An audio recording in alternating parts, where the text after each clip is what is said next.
What's up guys, this is Mike with Shallow Reefing, come back at you with another video, and I promised this video for a long time. It is now my 3-month update on the 200-gallon Innovative Marine. Let's jump into it. So I'm gonna try to film this all in like a couple takes on the gimbal because the son decided to grab the tripod. But this is the overview of the 200-gallon tank. As you can see, I turned off the T5s for now because we have those beautiful Radeon XR15 G5 blues, which are turning out to be pretty good. I did have a connection issue on the Mobius, and the far left one was not really at the same intensity for the moonlights as the other two, but besides that, everything turned out pretty good. So you saw how I put a bunch of fish in the tank, especially the cardinals. Well, I don't have that many in here now. Only 3 of the original 9 made it. So yeah, I mean, wasting hundreds of dollars on cardinal fish that did not live. You can kind of see them in the back, those 3 back there. Yes, those are the 3. I'm pretty sure it is the that guy, Char. He is such a dick, but he's the one who's probably been beating up my fish.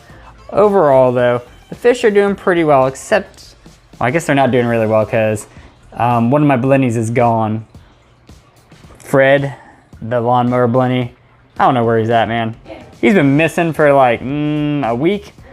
I don't know what. I've had that fish for like 2 years, so who knows what the heck happened to him. But overall with the fish, they're doing all right. More fish are coming. Obviously, you guys know I have big plans. So we got Antheas coming in, and then fire dart fish down here, which I did have 5, and the pet store owner, well, Clarksville Reefing Reptile, said, oh yeah, it'd be okay to put the fire dart fish in there with the Antheas.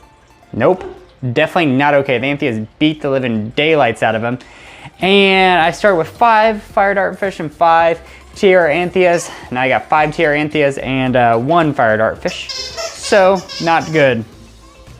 The dosing has turned out really well. I'm really happy with this. I mean, granted, it's not the best setup. It looks like a rat's nest, but it's doing the job for sure, and it is super cheap. I can't ask for anything more. Now the corals, they're pretty much loving that I'm becoming more stable with the parameters and dosing more. So you can see frog spawn is doing well.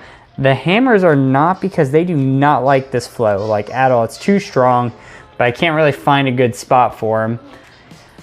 Some of the acros are doing well. You can kind of see that bird of paradise right there starting to STN, but it's the only like acro that's doing poorly, I would say. The digis have started to really show their colors, especially under the T5, or without the T5s. They're really popping under the LEDs. T5s had a nice supplemental, but I don't really get the good pop in colors until the lights go down, and then I have just the LEDs. Obviously the Peach King Octo Spawn, maybe, I don't know, it's some peach colored. I mean, it's doing great, doing well here. Everything's going well here, except I'm kind of getting some hair algae on this guy right there. So one of the Blastos definitely got some hair algae on it.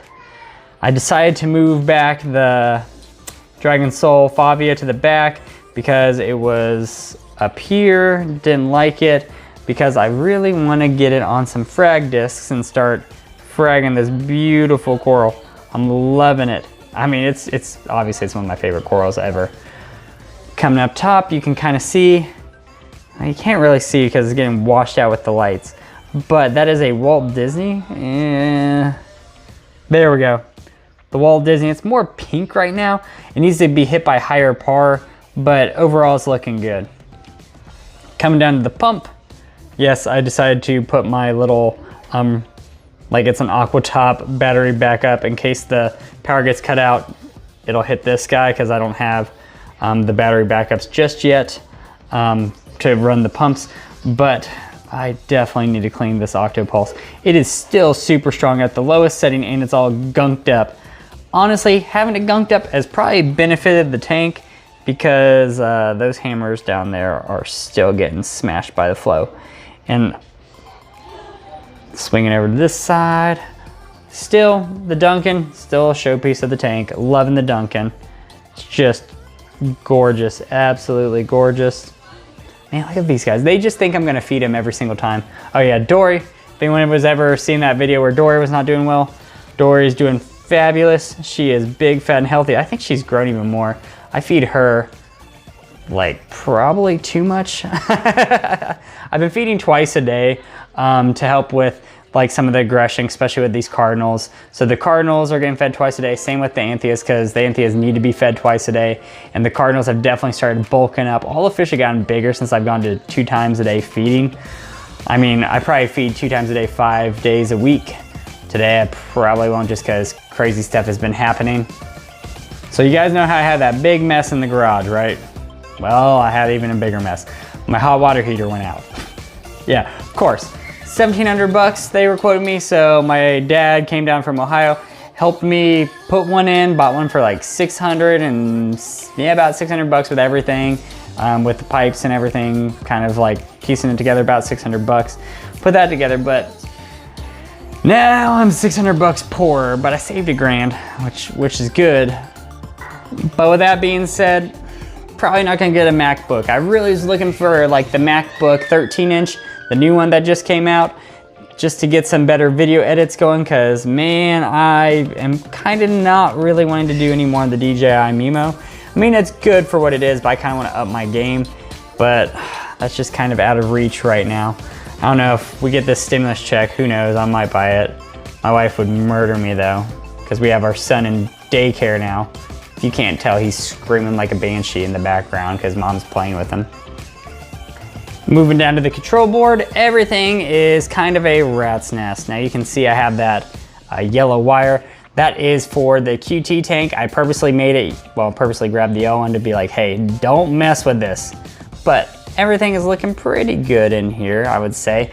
Have a Inkbird BRS thermometer controller on top of the Neptune Apex, which is really working out well. I'm pretty happy with that setup. More redundancy, the better.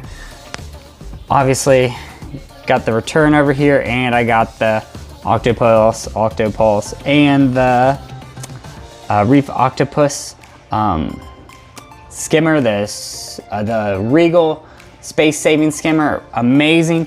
The only thing I don't like about this is, okay, this part here, where it has the float switch, where I have to take it off every time I want to do it and route it through this.